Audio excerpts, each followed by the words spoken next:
Hello' everyone, welcome back to my new blog. আজি হৈছে 3 ফেব্ৰুৱাৰী আৰু আজি হৈছে সৰস্বতী পূজা। সেইকাৰণে সৰস্বতী পূজা বুলি ওচৰৰ মানে ছাইডৰ ৰুমৰ ৰাখি আৰু তাইৰ জীয়েকক অলপমান সজাই মেলি দিলোঁ আৰু তাহাঁত গ'লগৈ সৰস্বতী পূজা চাবলৈ। আৰু মই ক'লৈকো যোৱা নহ'ল, মানে শাহুমাই মাতিছিলে, কিন্তু পিছত শাহুমাৰ সময় নহ'ল কাৰণে প্লেনটো কেঞ্চেল হৈ গ'ল। তাৰপিছত যিহেতু মোৰ ক'লৈকো যোৱা নহ'ল, সেইকাৰণে মই ভাবিলোঁ ঘৰতে খিচিৰি বনাওঁ, বিলাহীৰ টক বনাওঁ আৰু চাটনিখন যিটোৱে মানে হাজবেণ্ডে ডিউটিৰ পৰা আহি বনাইছে, ধনিয়া আৰু পালেং আৰু লগতে জলফাই এটা দি ধুনীয়াকৈ চাটনিখন বনাইছে। আৰু ওচৰৰ মানে মোৰ নিজৰ জেঠী মোৰ ঘৰৰ ওচৰতে থাকে।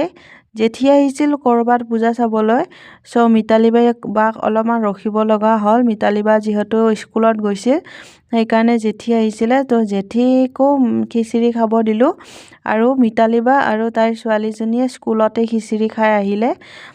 তাৰপিছত তাহাঁত গ'লগৈ শ্যাম মন্দিৰলৈকে ফুৰিবলৈ, আৰু মই বাৰু তেতিয়াও ক'লৈকো নগ'লোঁ।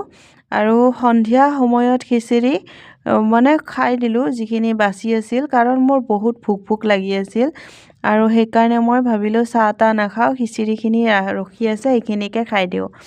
আৰু যোৱাকালি মায়ে গণেশ মন্দিৰলৈ গৈছিল, হাতীচিলা মন্দিৰলৈ। তাতে ফটোৰ দোকান পাইছিল আৰু দোকানৰ পৰা মোৰ কাৰণে এই ফটোখন লৈ আহিছে।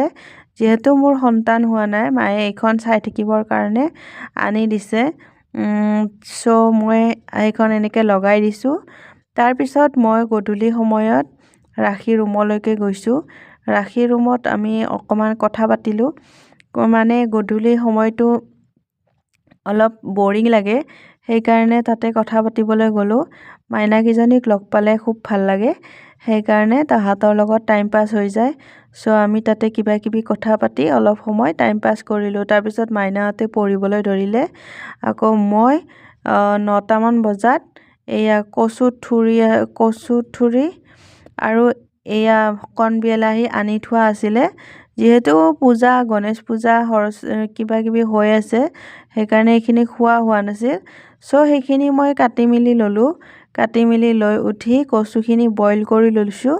বইল কৰি লৈ উঠি কণ বিলাহীৰ সৈতে মই কচুখিনি বনাইছোঁ। তাৰপিছত হাঁহৰ ডিমা দেউতাই আনি দিছিলে, দেউতাই আনি থোৱা আছিল, মানে দেউতাই মোক দি পঠাইছিল মাহঁতৰ ঘৰত যাওঁতে।